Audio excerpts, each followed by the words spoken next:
Okay. Hi, everyone. Good afternoon. Welcome to session 10 of our San Joaquin Stanislaus Collaborative Planning and Implementation. Hope you all are having a good Monday so far.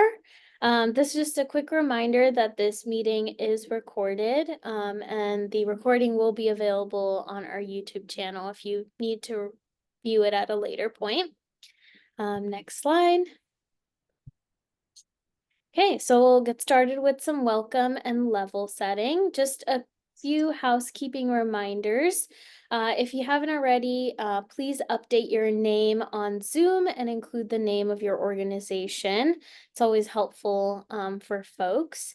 And then for our chat icebreaker today, I thought I would be on theme since it is Halloween this week.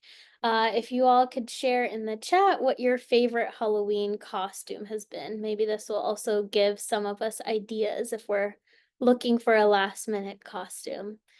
And then, as always, we hope that this will be an engaging and dynamic session, so really encourage your participation.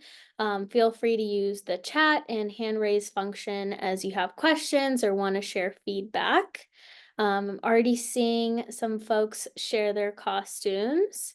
Awesome, vampire spider. I think vampire used to be my go-to when I was younger. So that's great. And then I think we can go to the next slide. Okay, if there's anyone new that's joining us for the first time, welcome. So our CPIs are a space for us as Medi-Cal transformation stakeholders to come together to be able to collaborate, identify challenges, and problem solve with the goal of improving CalAIM implementation and driving utilization. Encourage you to ask questions and let us know if you have any feedback. And then we've also included the link to our Google Drive if you ever want to look back at previous slide decks or materials. And then next slide. I'm loving everyone's costume answers. I love the Hershey's kiss. And then, okay, so session objectives. So by the end of today's session, we hope that participants will have the opportunity to celebrate local successes. I know we had some really great in-person events, so want to take a moment to celebrate those as well as gather your feedback as we think about planning for events next year. We'll also have the opportunity to receive updates from our MCP, share some CalAIM landscape updates, as well as hear from you all on what you're working on and would like to share with your peers. And then we'll also be reviewing the launch plans for San Joaquin County's pre-release services and initiating discussions to align efforts between justice-involved providers and stakeholders. So we will be having a presentation from San Joaquin County a little bit later in the session. Next slide. Righty, so for today's agenda, so we're in welcome and level setting, and then we will move on to doing some updates and resource sharing. So we have some funding stream updates and other general updates coming down the pipeline from DHCS that we would like to share with you all. And like I mentioned, we will also be doing a debrief on our in-person events, taking as an opportunity to share highlights and opportunities for improvement. And then we will hear from our MCPs, and then we will move on to our JI provider spotlight from San Joaquin County Public Health Services and have an opportunity to engage in some discussion. And then we will close out with next steps and share information on our upcoming office hours. Next slide. Okay, so moving on to our next section, updates and resource sharing. I know we've been talking about PATH Cited a lot, that it's coming. We finally have a date, which is really exciting. We have heard from DHCS that they will be releasing Cited Round 4 on January 6th of 2025. For those who may not be familiar with Cited, this is a funding opportunity available through DHCS. Through the Providing Access and Transforming Health initiative. And this is intended for organizations to help build up their capacity and infrastructure to be able to provide ECM and community support services. So definitely keep an eye out for that. The deadline to apply for this round will also be March 7th, 2025. So about 2 months that the application will be open. And we are planning to release a round 4 guidance document, including an application preview. So please keep an eye out for that. We've also linked to the PATH cited webpage if you're looking for more information, as well as their email address if you have any application related questions. And then we're also planning to host our in-depth cited round 4 application walkthrough and workshop later this year in December. So that this will be an opportunity for us to also get your feedback on what you're looking for. And then we will go on to our next slide, which is a poll. I think we did a poll similar to this a few sessions back, but wanted to get everyone's feedback on if your organization is planning to apply for cited round 4 funds. And we'll give that a few minutes. I do see a lot of yeses and I need more information, so that is exciting. And then once we get a pause on that, we will stop. Okay, and then that's great to hear that a lot of folks are interested in applying for cited. I think, as we mentioned earlier, we are planning to have a workshop in December and want to hear from you all on what would be most helpful for us to cover during our time. As we know, our time will be limited for this workshop, so we want to make sure we cover the most important topics that are helpful to you all. I think some examples of things that we've been thinking about that we would like to cover would potentially be going through eligibility criteria, of course, doing a walkthrough of the application, but maybe also reviewing types of projects, maybe what other previous recipients have used the funding for, maybe going through budgets and how to build a strong budget, or looking at common denial reasons, as well as maybe what to expect post-award in terms of reporting, as I know that can be a big one. So I know I mentioned quite a few things, but would love to hear. You can either share in the chat if anything that I mentioned resonates with you and you really want us to cover, or maybe there's something I didn't mention that you would want to make sure that we cover. So just want to open it up for any feedback from the folks that said that they were applying or interested in applying.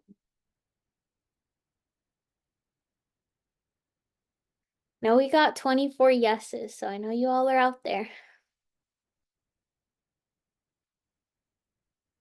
Okay, I see Natasha put in the chat examples of what others have been approved for, examples of milestones previously approved.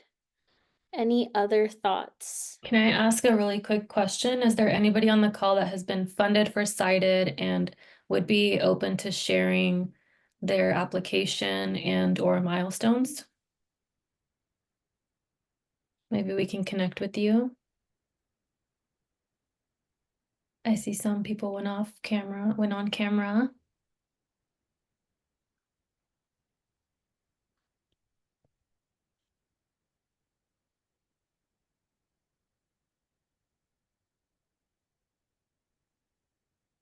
Maybe a thumbs up on if the information that I shared sounded helpful.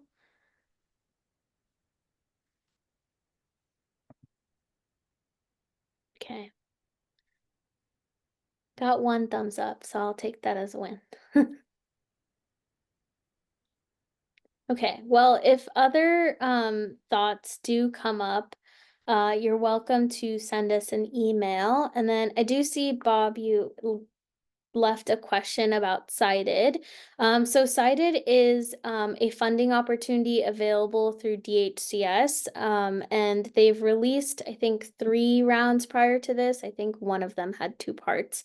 But it's essentially a funding opportunity for orgs to help build up their capacity and infrastructure to better support their ability to implement ECM and CS services.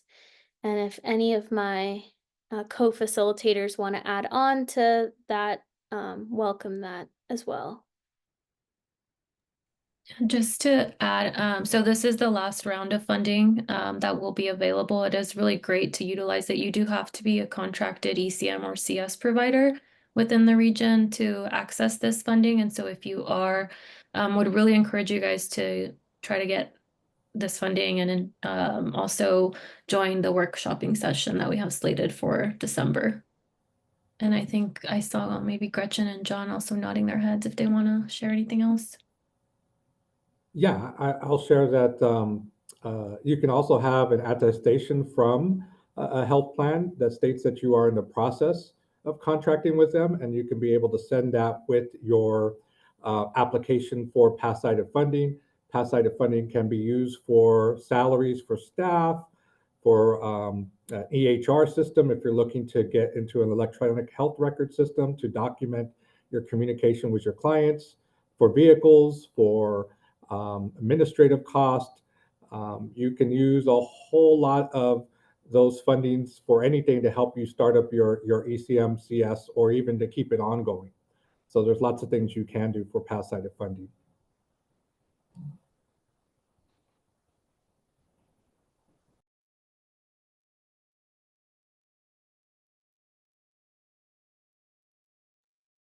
Okay. Thank you all for that. If there are other thoughts, like I mentioned, please feel free to shoot me an email as we're planning for that workshop. We can go ahead and move on to the next slide. And okay, so did want to share there's a few new resources available on the TA Marketplace that we wanted to uplift. The TA Marketplace is a virtual one-stop shop website that DHCS has made available for organizations to be able to access TA services. So you'll have the opportunity to work with a vendor either on a custom or hands-on project, or there's also off-the-shelf projects that can also be used. I know there's been a lot of questions in the past and just confusion around navigating the TA Marketplace. There is a new video tutorial walkthrough that DHCS has made available, hopefully to make it easier for organizations to be able to navigate the marketplace, create an account, and submit a eligibility application. So encourage you all to review that link. And there's also a frequently asked questions document that is available that we've also linked in case you have further questions that may be answered there. Next slide.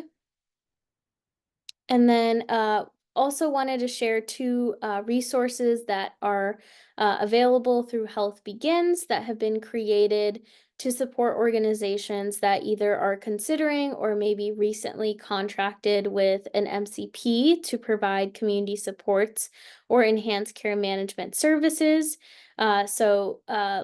As you can see on the slide, we've also linked 2 of the 2 resources, which are Medi-Cal Managed Care 101 for community supports and enhanced care management. So I think we will try to drop those links in the chat, and they'll also be available on the slide deck. Next slide. And then also just wanted to share a save the date for an upcoming webinar that DHCS is hosting around hospital engagement in CalAIM. It will be around supporting the connection to ECM services among eligible Medi-Cal members, and it is happening on December 6th. So we've included the registration link, and we can also share it in the chat as well. Next slide. Okay, and then did want to share that we did get an update from DHCS with a revised timeline regarding their closed loop referrals roll out. So previously it was shared that it would be going live on January 1st. They have decided to push it back to July 1st to allow for more time for MCPs and providers to be able to prepare their systems for exchanging information on referrals, referral status, and referral loop closure. And they will also release a final closed loop referral implementation guidance later this year. And they do plan to host another all-comer webinar to help support the implementation and provide technical assistance. So we will share out that information when it's available. And if you have direct questions, you can email it to that email we have on the slide. Next slide. Okay, so did want to pause, take a moment. I know we've shared a lot of updates, but also want to give the space if you all have any updates that you would like to share. Maybe you have any events or meetings that you have that you would like us to also attend, or if there are any recent successes that you want to share that maybe we could benefit from hearing. Just want to open that up. And you can also put it in the chat as well, but it's always nice to hear your voice as well. Can I actually pick on Flandra, Naja, and Eva to talk about the presentation that they did at Putting Care at the Center conference really quickly? Maybe just a quick 5-minute. Flandra's like, nope, I wasn't ready for this. Sorry to put you guys on the spot. I just think I heard a lot of great feedback, and I think we want to bring it back to this group at a later date. And so would love to see if you guys can share a little bit about what you discussed.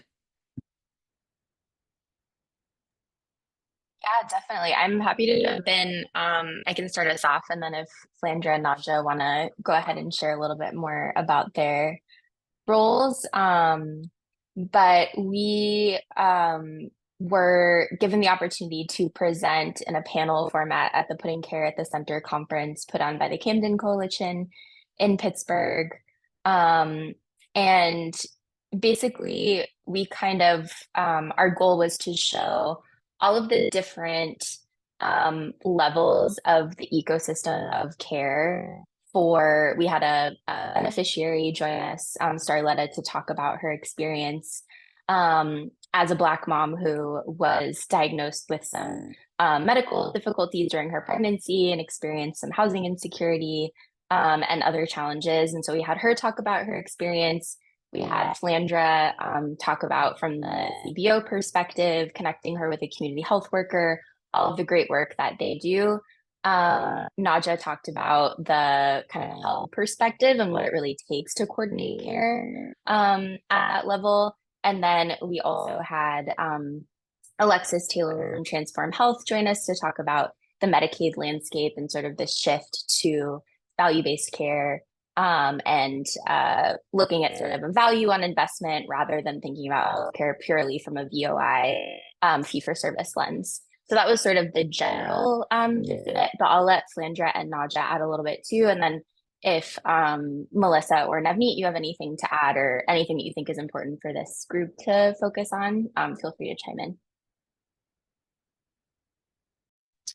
I think you said all that you can say for me, Eva, but what I would like, what I would like to add is that the understanding and the importance of CBOs in this work.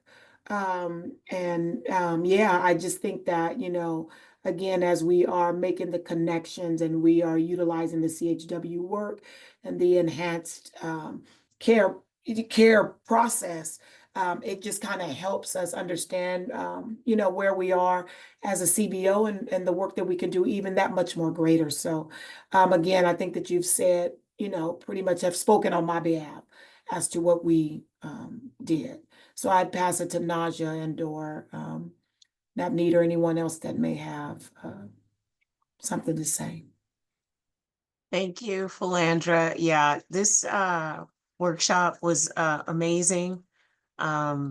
Just having Starletta there in person to share her experience really uplifted the work that CHWs do, how successful they are in improving health outcomes and saving lives. And it really underscored the need for hubs to be able to manage this complex care in to kind of keep all of everyone coordinated so that folks can get the best level of care, that whole person care, if you will.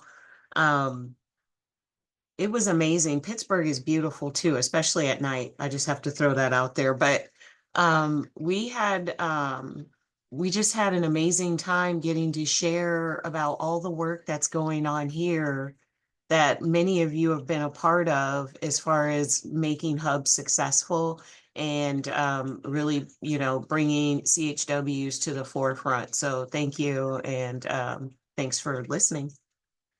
Thank you, Eva and Navneet.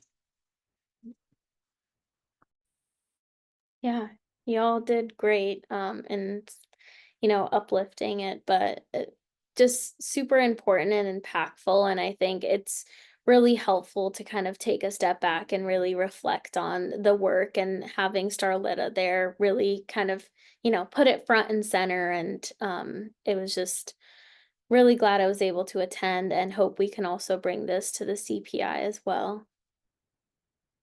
But are there other updates that folks want to share, or maybe events that they're hosting? This is your chance.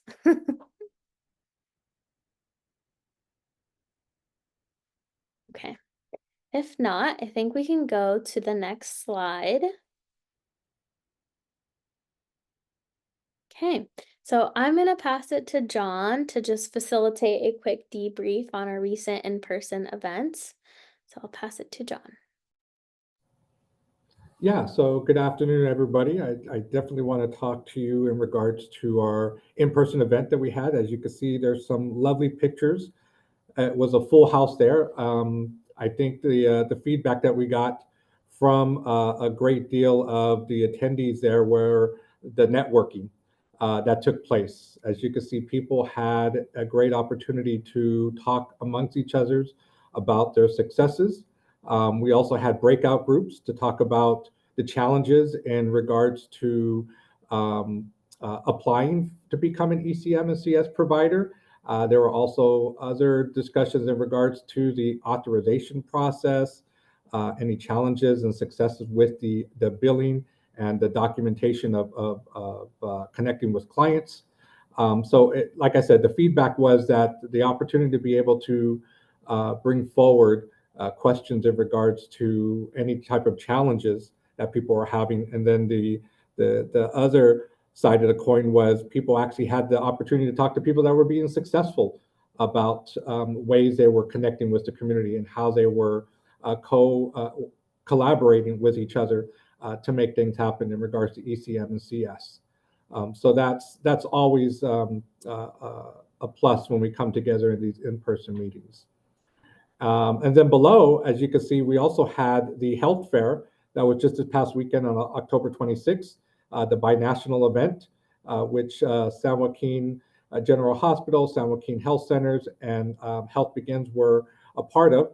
And we brought together close to on board about 50 different vendors. Not everybody showed up, but that's okay. It was a great event. We had close to 100 people get vaccinated for flus. Many people were signing up for different programs, different housing programs that were there. Stand was one of them, and they had a lot of people that were signing up for their programs. They had GA Foods, Mom's Meals were there. They were representing and they were reaching out to a lot of great deal of clients that were walking through the event. So it was something that we're already talking about, exploring another event like this on Cinco de Mayo. And we want to do it downtown Stockton so people have better access. French Camp is pretty far outside of, not pretty far, but can be a challenge for certain people to get out there. So having this type of event in downtown Stockton would make things a lot easier for a lot of people in the downtown area. So we're looking for Cinco de Mayo to be our next type of event to happen downtown. So be on the lookout for us to send out information to you. Just want to know if anybody had any other insight on the in-person event that we had, if things were to their liking, I would say, or if there's anything we could do differently. And then with the binational event, if you weren't able to make it, we would love to get you on board for the Cinco de Mayo event. Just put your information in the chat and we'll reach out to you. But does anybody have anything to say about any of those events?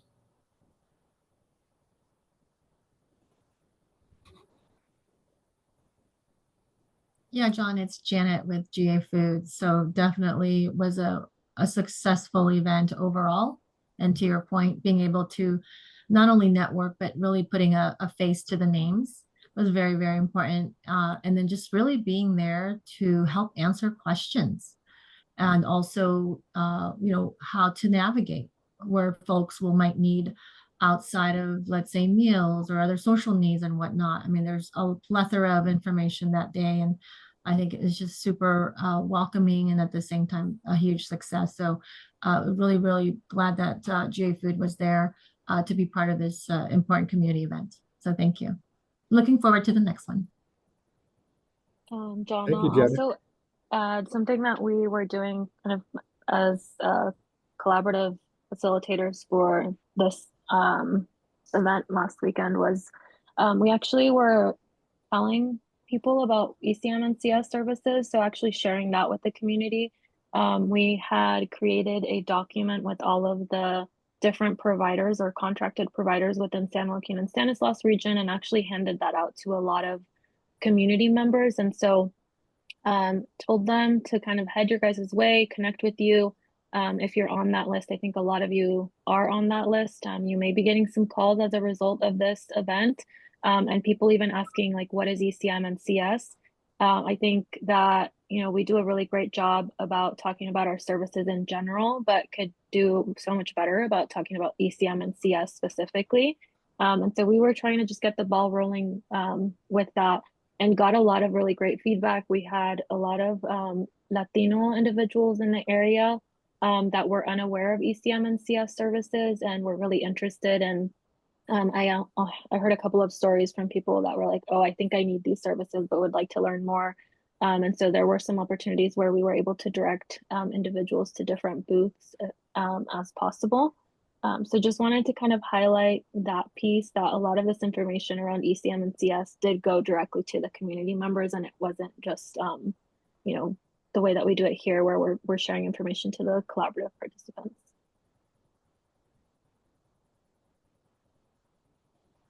Thank you, Melissa, for that. I think you hit the nail on the head. More information needs to go out to our end users, our consumers, the families out there that are going to be in need of ECM and CS services moving forward. There just has to be better ways of us communicating this information to them, because even to this very day, we are still finding out people that are unaware, that have no idea that these services are afforded to them, that these are benefits through their health plan. So the more that we can get out there and do these types of events, the more opportunities we inform the masses. So we're going to continue this, and I thank you guys and everybody that did show up. And we look forward to working more closely with organizations to get this information out. It benefits all of us. And then I will take it to the next slide, please. Any MCP updates? Yeah, we can go to the next slide. So we can go ahead and get started with Niti from Health Plan of San Joaquin, and then, just go back one slide, sorry. And then we'll pass it to Ileana and then Camille from KP, so. Good afternoon, everybody. Great to see everyone. And for those that had an opportunity to meet at the in-person, thank you again for joining. I agree with John. It was an absolute pleasure being there. A lot of good conversations, a lot of good networking opportunities, and let's continue to do so. From the Health Plan of San Joaquin side, as you know, ECM community support continues to thrive. We are adding more and more folks into the network. I do want to let you know that now as part of the contracting processes, once we obtain your contracting paperwork, we do have an audit and oversight process as well. So now the turnaround time for contracting efforts is about 180 days due to the audit and oversight. We just want to make sure that providers that are interested in serving members do sustain their services. And this gives an opportunity for audit and oversight team just to kind of ensure that you have your compliance and your policies and procedures and desktops to ensure a sustainability. We have our provider directory all up to date with all the information in terms of what our network looks like. If you have any questions about new providers, please let me know. In terms of programs, as you know, most of California health plans are working very diligently. As of 1/1/25, we have a new ECM standardization for referrals. So we're trying to work together to get that formal template ready for use, whether it be co-branded amongst the MCPs or just individually. So that's going to be going live 1/1/25.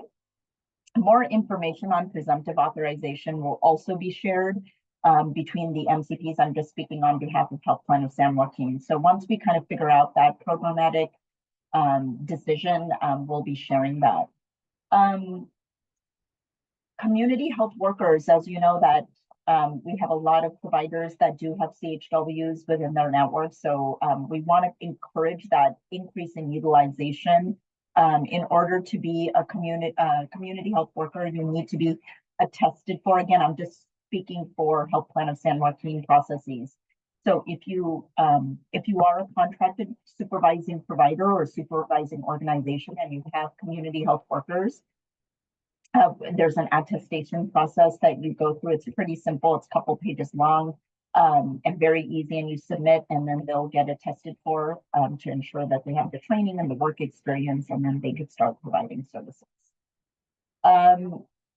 In terms of, Bob, in terms of getting started with contracting, I'll send you a link, and there's also a provider interest form that we need to be completed just to see what type of ECM services or community support services you're interested in. And once that's submitted, we kindly put together a meet and greet and then move on for there.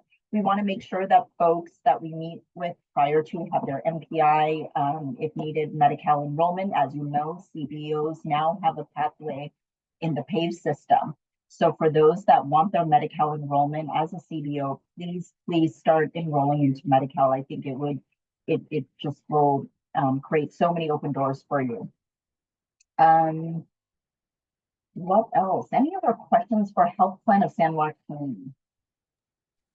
I think Tim also left a question about the provider resource guide. Maybe he's asking if there's a link available that he can access for the provider directory.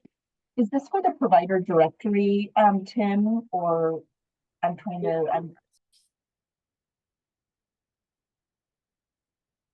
Tim, is that, do you want the link to our provider directory? Okay, sure. I will drop that after I'm bad at multitasking. So once I complete any Q&A, I'll drop all that information directly into the chat. You are so welcome. Anthony. Yes, you can contact me offline. And if you have a provider services rep dedicated, you should have a provider services rep dedicated to your organization. He or she would be able to provide you with the member information file and whatever you need.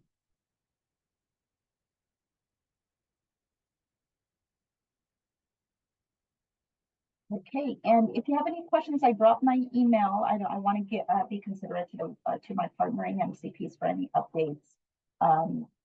Feel free to contact me. Thank you, everybody.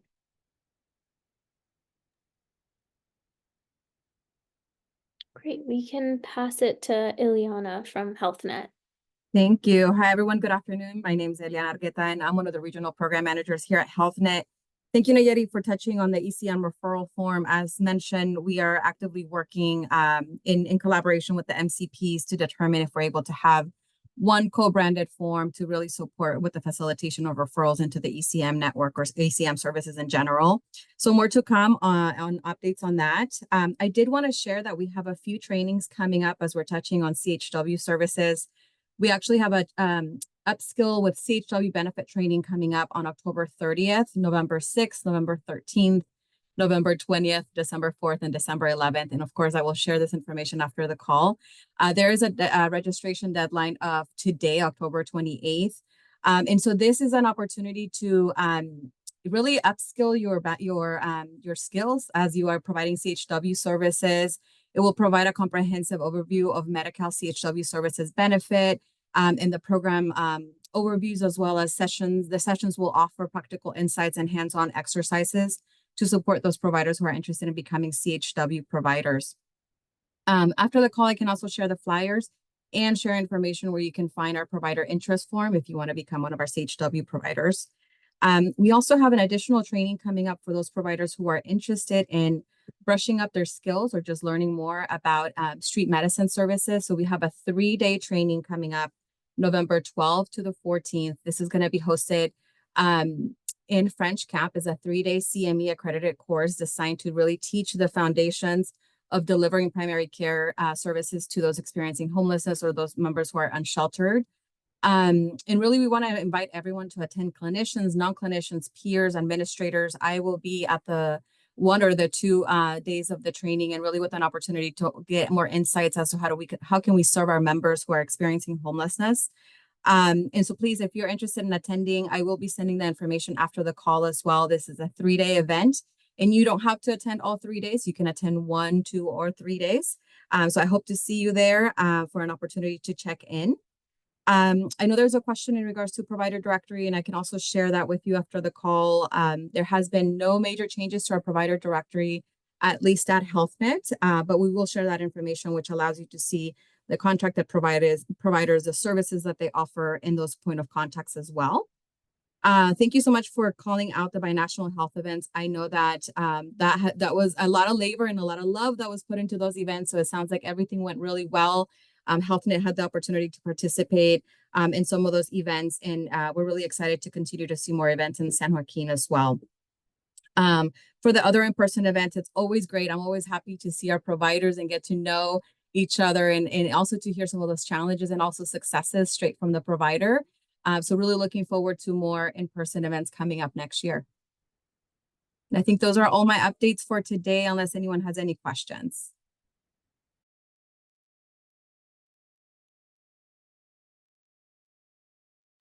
Okay, well, thank you so much. I'm going to put my information in the chat in case you have any questions. You can always reach out to me.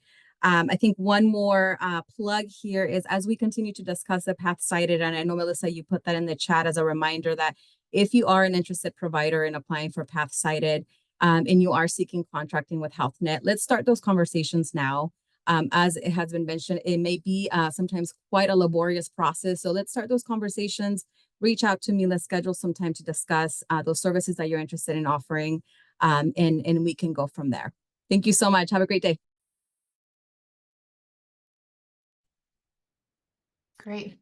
Thanks all. I can get started on Kaiser Permanente's update, and thank you so much for my MCP colleagues for kind of getting us started and covering a lot of the really important work that we're doing in the counties. If you go to the next slide, I'm going to cover 2 fairly quickly new things that are going on, and then can kind of quickly speak to contracting with KP.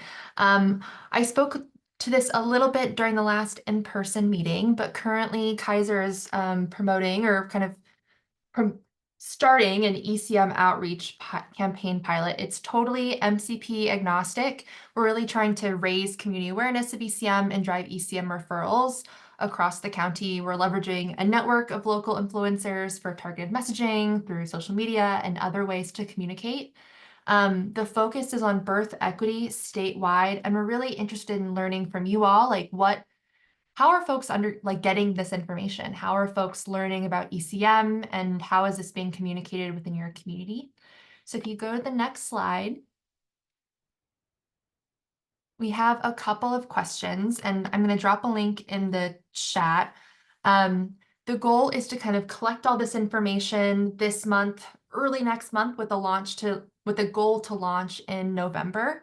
And it'll run from November into early of next year. And then hopefully in the new year in Q1, I'm able to come back and kind of share what we've learned.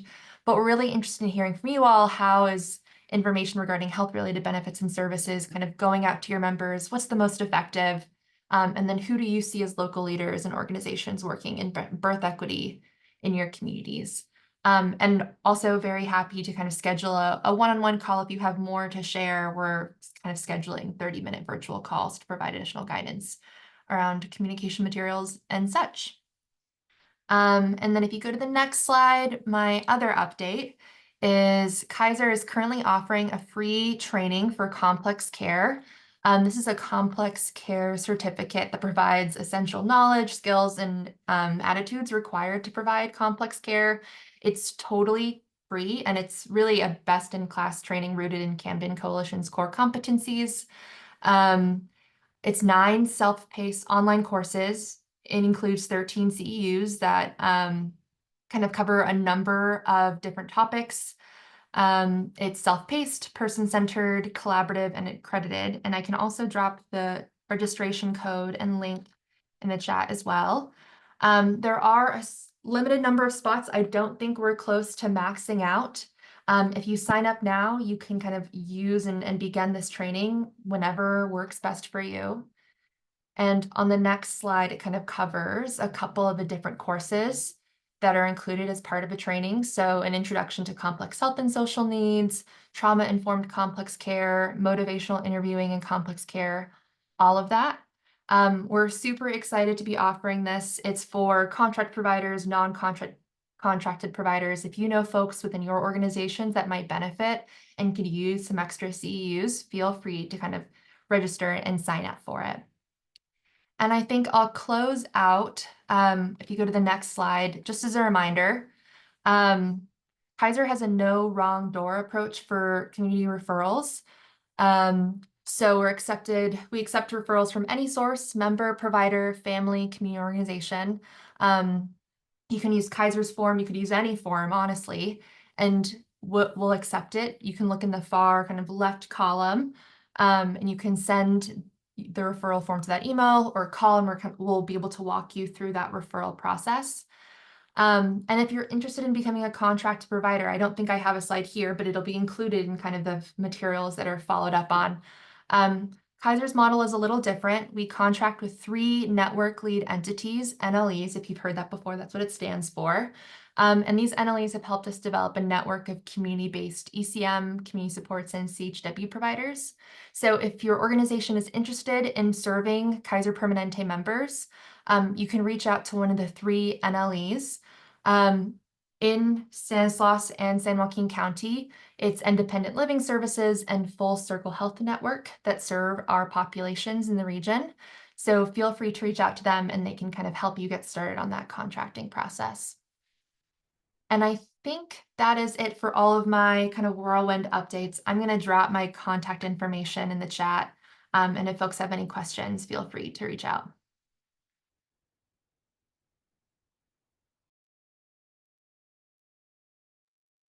Thanks, Camille. I think we can go to the next slide, and I will pass it to Melissa.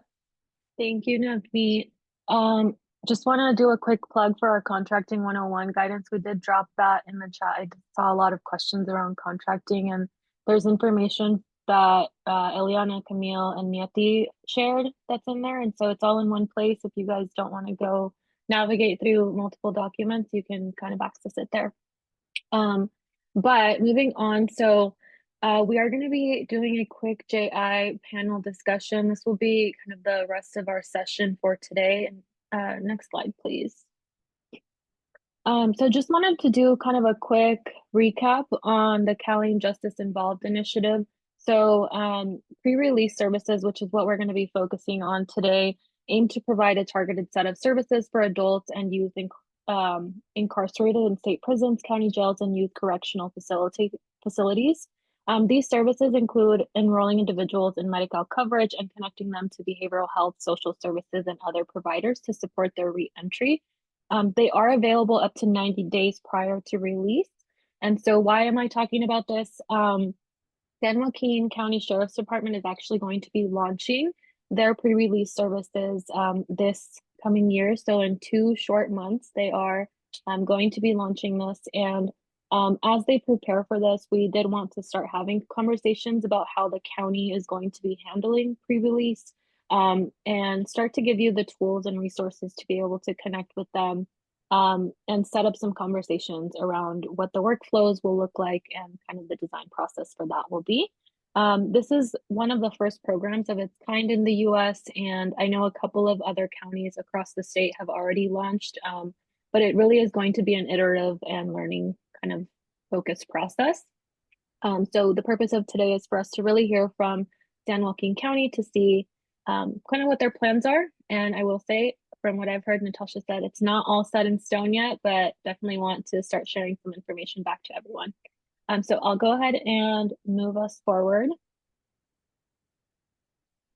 And just welcome Natasha Garcia, Anika Navaita, and Lakeisha Holton, who will be our panelists for today and presenting. Natasha, I'll hand it over to you.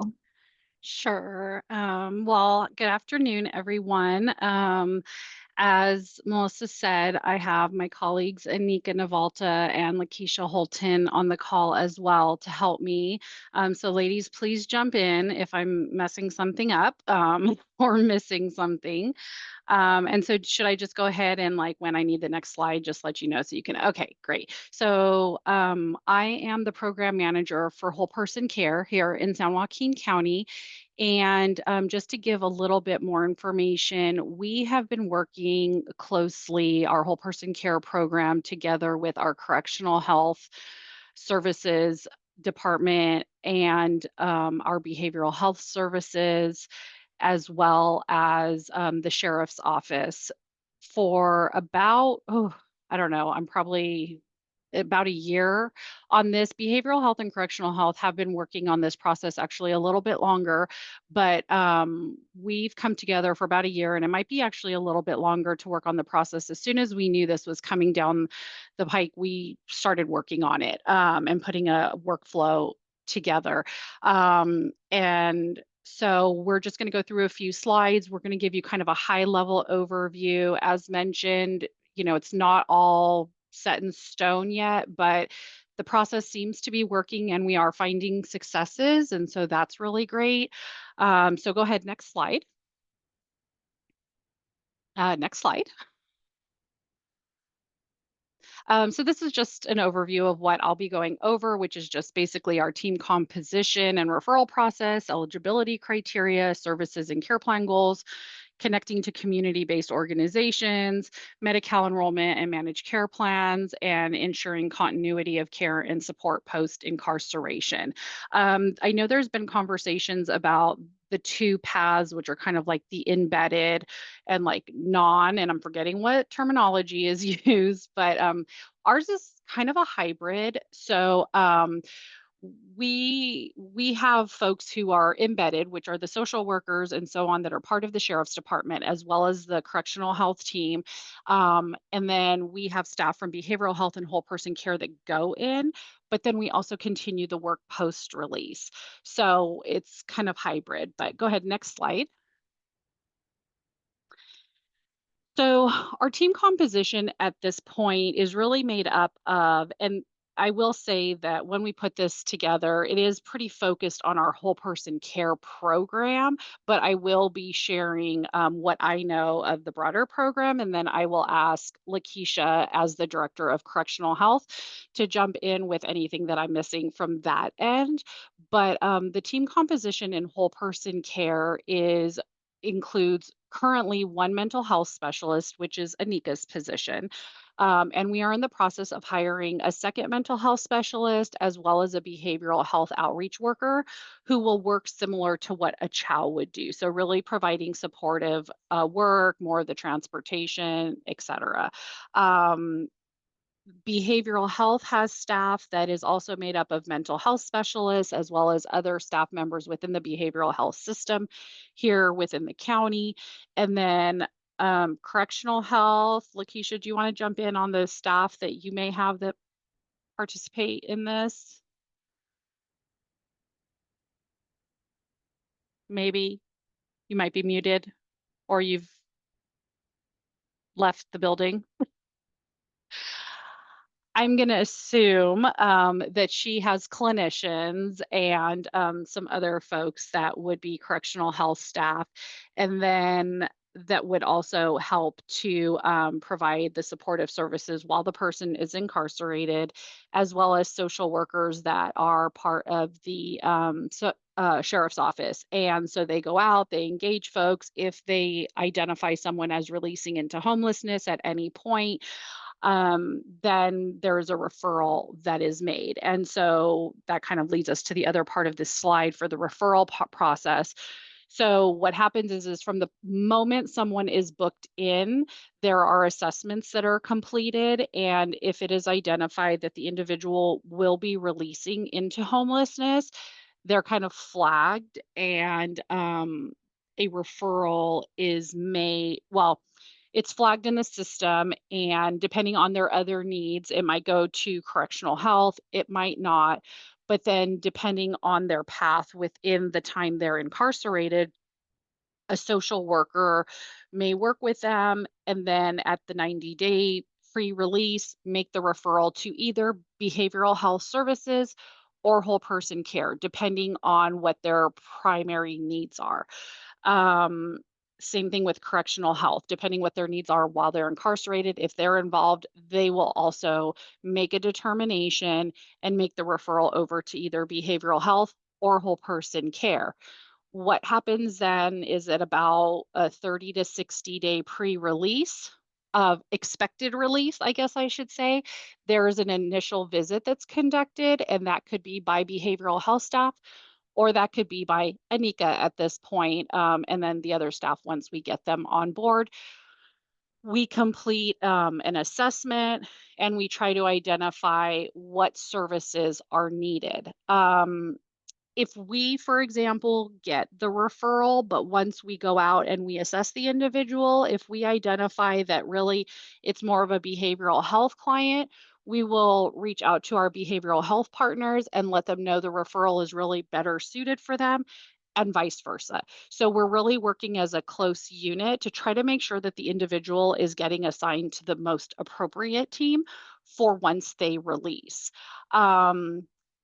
And then I think there's probably a slide that says this a little bit later, but just to kind of say it here, if we determine that they don't really meet our criteria or county behavioral health criteria, then part of what we're looking for is who are the partners once they release that we can refer them to. So other ECM providers, other community supports that includes, like SJ Health and other folks. And we do have a slide that shows some examples of other partners we do work with. Next slide. So eligibility criteria really is just that the clients being referred to whole person care must meet our populations of focus.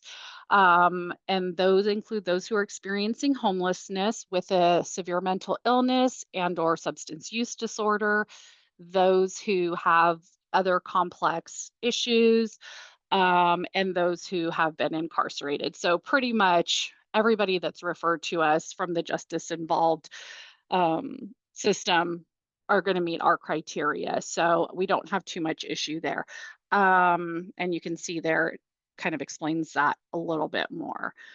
But it's more just about, are we the most appropriate for that person? Because we want to make sure that they are connected to who we believe is the most appropriate to help them with their primary needs. Next slide. So services and care plan goals. So again, we conduct initial jail visits. So the mental health specialist and behavioral health outreach worker visits. They visit the client in jail. They do go through a clearance process. So they're able to go in, meet with the client, complete comprehensive assessments and any other assessments that need to be completed, and ensure that they're meeting any requirements that would be needed in order to meet like managed care plan requirements, DHCS, everything else. And we're also assessing their eligibility for whole person care. We also gather information to start creating the client's care plan goals, as we all know, that is one of the requirements for people that are enrolled in ECM. And so we start that process basically of gathering information at the point of initial assessment, and then we continue with additional follow-up appointments as needed. The other thing that we do is, in addition to just scheduling follow-up visits and coordinating with the social worker and working on a pre-release plan, we also provide, because as many of you know, while there are release dates often in place, those are not always accurate. And so we've had people release, a month early or whatever it might be, or they're supposed to get out at a certain time and they get out at a different time, or they say, yeah, I'll be here waiting, and then somebody comes and picks them up. So we always make sure to give them all of the contact information like at the first meeting, so that should they release early, should something change, whatever it might be, they have the contact information so that they can contact us upon release, should we not have a chance to build more of a trusting, rapport with them before they release.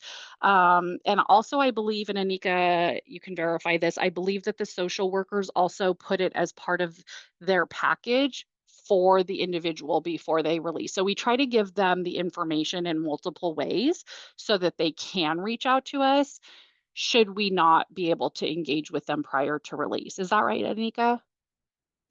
Yes, that's right. Mhm. Okay. And have I captured everything so far? Yes. Okay. Perfect. Thanks. And so, yeah, so next slide. Okay, and so these are some examples. It's not, a complete list necessarily, and we are always looking for additional partners. So that was part of why we were glad to have an opportunity to share here, because we know this is not necessarily a comprehensive list, but some of the partners that we are partnering with on a more frequent basis are ready to work, and we've had 100% success rate of clients getting approved for their program. And where we've had an especially difficult time placing clients are the 290s. And so far, we've been able to place them within the Ready to Work program. So that's been extremely helpful. As I mentioned before, the partnership with behavioral health and getting them engaged in services, Salvation Army and Lodi, Gospel Center, both their recuperative care and new life program, St. Mary's Shelter Recuperative Care, the Emergency Food Bank, and El Concilio. And sorry not to leave anyone off. And like I said, this is not necessarily a comprehensive list. And one of the additional things we're currently working on with St. Mary's is to try to identify some additional beds, because one of the challenges is, of course, when someone releases from incarceration, having a place for them to release to. And so we don't want them to go back to the street. We don't want them to go back to their neighborhood.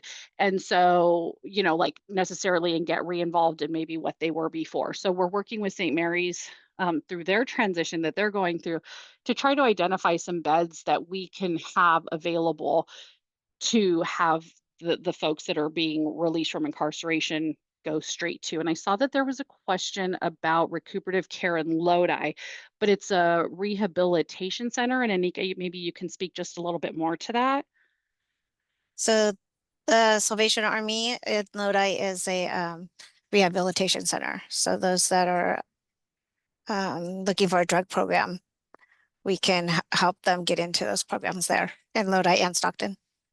Yeah, so not really recuperative care at this point, but more rehabilitation. And so, my contact information was on the first slide, and I can also drop it in the chat after this is done. But we're, again, always looking for opportunities to partner. So if, anybody on here, if you guys have resources where we could transition people to, if we're not a good resource for them once they, release, once they're post-release, or if you know of placement locations that we could potentially utilize. We're always looking for additional partnerships to provide support to these individuals. Next slide. And thank you, Janet. Okay, so assisting with Medi-Cal enrollment and managed care selection post-incarceration. So one of the criteria and one of the things that we make sure we're focused on is making sure that the clients are signed up for Medi-Cal before they release from custody. We make sure that we help them to make sure that they're selecting a managed care plan for their health care needs. I noticed that it looks like we accidentally skipped adding Kaiser on there, and I apologize. And so we need to update our slide, but so, just kind of explaining to them their options and letting them know they have a choice, and so that they can make the choice. And then we also submit, once they release, we're submitting the ECM authorization request for approved clients if they're going to stay with us. And we're also coordinating with our clerical team who works with the managed care plans to make sure that the authorization is updated and everybody is notified that those were approved. Next slide. And then ensuring continuity of care and support post-incarceration. So kind of as I mentioned earlier, we do all of this work while the person is still incarcerated and trying to prepare them for post-incarceration, right? So we're trying to fill in the gaps where, maybe correctional health or the sheriff's office, maybe they need some extra support or whatever it might be. So we're there to see how we can help and how we can help support. That is our goal. And then once they release, we confirm that they're interested in participating in whole person care services. And if they're not, what services might they be interested in? And sometimes they will say to us, I just want housing, and that's fine. And if that's what they're ready to do and that's where they're at, we will make the referral over to the appropriate program. Maybe it's going back to the managed care plans and just saying, here's this person. It might be whatever partner. Anyway, so we basically just confirm and we enroll them if they wish to be enrolled. If not, we transition them over. We update the comprehensive assessment at that point as well if they do enroll in whole person care, to make sure everything is updated and that we're making sure our goals are updated and that we're working on what needs to be worked on, because sometimes while they're incarcerated, things are one way, and once they get out, things change. So we just make sure that's updated. We're making sure that their Medi-Cal is all in place, their managed care plan is selected, and everything is okay. If there's any problems, we're working with them or with the managed care plans to try to make sure that's all situated and in effect. And we're coordinating their care plan goals and appointments and helping them with their post-release, just like we would any other client that is enrolled in whole person care. And that is a range of services for whatever they might need. I think that's the last slide, but next slide if there is one. So that's a high level summary. And so any questions about anything I said or anything else or any feedback? Thank you so much, Natasha. So we do have a couple of prompting questions here, but definitely want to open it up to everyone here to see if you have specific questions about how you can collaborate with the county and or get clarification on anything that Natasha might have shared or something that you might be curious about.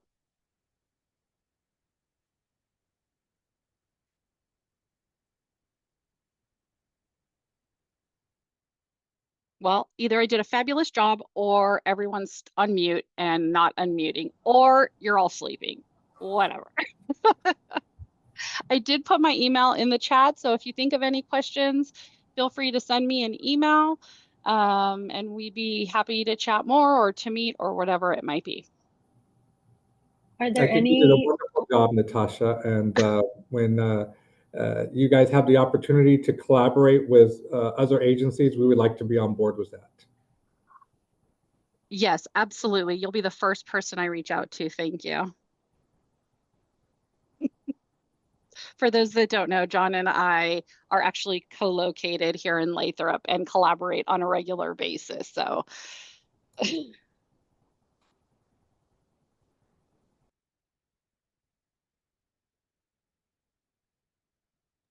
Are there any other JI providers on the call today? Maybe a thumbs up or raise your hand.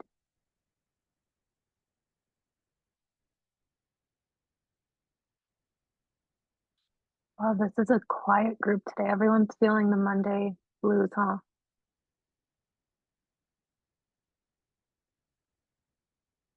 Nancy? I had a quick question. Thank you, Natasha. That was very, very useful. As you know, we meet with San Joaquin County Correctional Facilities now almost every week because we're trying to get prepared, right, for that 131 if all goes well in terms of the approval for the readiness. So this was fantastic. I was just curious if do you attend those calls? I know the next one's on Wednesday. I have not had the privilege of being invited to those calls. I think Lakeisha has had enough of me. No, I'm just kidding. But I would be happy to join. And if there's anything I can contribute, I'm more than happy to join. Appreciate that. So we'll go ahead. Kaiser has done a great job with facilitating San Joaquin County. So we'll definitely invite you. And then just curious, Natasha, in terms of capacity, have we, that's another big question, right? That of course MCPs are thinking about. I know we don't have, I don't know if we have the other JI providers. As you know, there's going to be other JI providers in case we do reach those capacity limits. So just food for thought as we get closer in terms of data that you looked into from San Joaquin County and so forth. So far, we've been doing okay. As I mentioned, we're in the process of hiring a second mental health specialist so that, give Anika a partner in crime to be able to go out. I would expect that as this continues to roll out and everybody becomes more aware and everything else, that the numbers will grow. I guess also depending how our county continues to handle the overturn, the grants pass and everything else. So from my perspective, and you probably know this about me, is I'm always happy to, how can we help? How can we grow and develop? Because I think, part of the approach, the way we kind of came up with this sort of smaller, streamlined approach for the pre-release part was to establish a system, because we're part of the county already. So it's the sheriff's office, right? Correctional health, behavioral health, whole person care. We're all part of the county. So it makes it just a little bit easier for the process in general. And then post release, having the partners to refer to. And so far it's been fine. And we're happy to expand that as needed, I think, also. And as we see the capacity grow, what does that look like? And 100%, I think, does that need to be another organization? Is it us just kind of expanding what we have to kind of keep, that process in place and then having the partners to refer to? So yes, thank you for bringing that up though. Very good point. So I think we still need to kind of review that together, and I think from the health plan side, I'm just thinking out loud that I'd like to also start interviewing, or rather surveying, because especially San Joaquin County JI providers, right? Like all the MCPs kind of work together to get that JI provider overlap as close as possible. But now that we're coming close to that go live, I wanted to make sure in terms of capacity, what type of model are they going to use, right? Because before it was like, are you going to be embedded or in reach?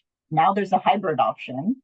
So I just want to kind of make sure that we have what we need in terms of any provider support, right? Like if your team hits capacity, you know where to go next, right? You know where to warm handoff.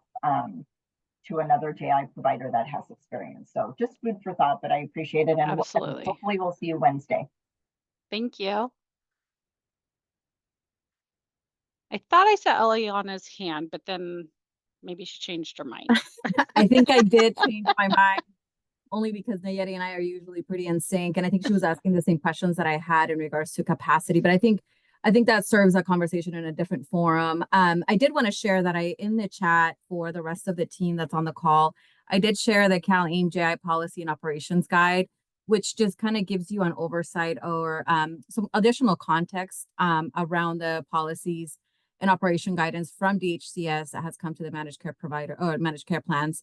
And so just wanted to share that. But I think that, you know, Nayeli's question is, I think, right on point in regards to capacity. How do we make sure that there's the other providers are also receiving referrals, that we have those referral processes and workflows cleared. So I think more to come. And I think you're right. You know, there's other counties that have gone live. One of HealthNet counties, Inyo County, just recently went live in October. And we're already learning so much, right? So we're going to continue to reiterate not only the policies, but also, you know, continue to work through our workflows and learn from those processes. So more to come as it relates to the JI.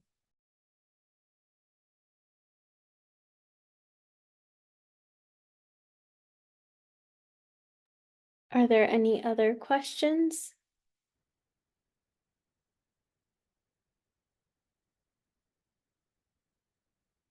Okay, I think that was actually a perfect segue to the next slide, which is what's next. So we're actually planning to have an in-person JI workshopping session with the county next month in the hopes to convene contracted JI providers eligible to provide services in San Joaquin County, so we can come together to engage in discussions to align pre-release and post-release services with the county planning team as well as the MCPs. So I know I've sent out a few invitation emails, but if you are a contracted JI provider and you're interested in attending, definitely reach out to me. We hope that this can start the discussion for us to start working through what that relationship looks like, as well as begin to theorize and design sample referral workflows, as well as to use this as an opportunity to provide feedback and input to the county's planning teams as we prepare for go live in January. And I think Ileana will definitely want to hear from lessons learned on Inyo and how we can also implement that in San Joaquin County. So if you're interested, please reach out to me. We are keeping this workshop open to contracted JI providers only at this point in time, but we'll continue to be bringing back this information to you all, but just wanted to give a plug for that. And then next slide. And then these are just some resources. We did share this in a previous office hours that we did around our discussions on the JI population of focus and doing a deep dive into pre-release and post-release. So just wanted to share these. There's some FAQs that the state has released, as well as the resource for county go live dates. I know we shared that previously, but this is also another place you can look at that. And then also the JA presentation that the MCPs did at the office hours. And then I know we're at more of the tail end of the DHCS learning collaborative meetings, but still encourage you all, if you're interested in attending, the next session is coming up on the 14th, and they'll be talking about ECM for the JI population of focus. So I think it's really relevant to this group. So we have those resources available, and you can look at them at a later point as well. And then next slide.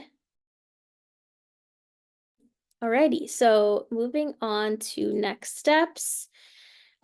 Just wanted to share an exciting update. I think we've already previewed this, but we are excited to continue the CPI initiative, and we will receive funding to keep this going through 2025. And excited to also have more opportunities to have in-person sessions. Keeping this in mind, we are hoping over the next couple of sessions that we can work together with you all to realign our goals and continue to identify what our collaborative needs and priorities should be for 2025. So keep an eye out for that. Next slide. And then also a quick plug for our office hours. We are having office hours this Thursday at 10 a.m. We can drop the registration link, but if you have registered for office hours in the past, it will be the same link. And we'll be having John facilitate our office hours, so come with any questions you may have. We can cover a range of topics amongst funding opportunities, billing, authorizations, the marketplace. Any questions that you may have, we can help cover those. And then one-on-ones are always open. If you would like to have a more deeper dive discussion, you're welcome to email me at my email, navneet@healthbegins.org. Really hope you all can join us for office hours. And I will put the link for office hours in the chat. Oops. And then I think we can go to the next slide. Okay, and I think we're at the point where we can launch our second poll. Just want to get your feedback on what was the most valuable part of today's session. This just continues to inform our planning as we plan future events. And if there are other things you would like to see, definitely put those in the chat, and we definitely want to consider those as well. So we'll give everyone another 30 seconds and then we can close that. Not just the office hours, but on those links that you had from the second slide, I believe it was, or 3 slides back, regarding all of the different meetings and things coming up. Those links, we can't access them if we copy and paste from the picture. Is there any way to get those in the chat so we can have access to them, please? Yeah, I will put the slide deck again. I think we tried to share it in the beginning, but apologies if we didn't. That should take you to the PDF of the document, and you should be able to click on those links. Yeah, it looks like it works. And if there are issues, I will also send them out in our post-session email when we also prompt folks to register for the next session. Shannon, were you able to access the deck? Or Sharon, sorry. Okay. Alrighty. I think we can go to the next slide. Okay, just to wrap up with next steps, just highlighting office hours again are this Thursday at 10 a.m. Please register. And the in-person workshop will be on Monday, November 18th at 3 p.m. It is going to be after our CPI session, and then continue implementing improvement practices. So we have that linked, which are a list of improvement practices that peers are working on. And then next slide. Alrighty, thank you all for coming. Appreciate you all coming out on a Monday and listening to us. If anything else comes up, I'm always a resource. Feel free to email me. And if not, I will see you at office hours or our next session. Thank you, everyone. Thank you, Navneet.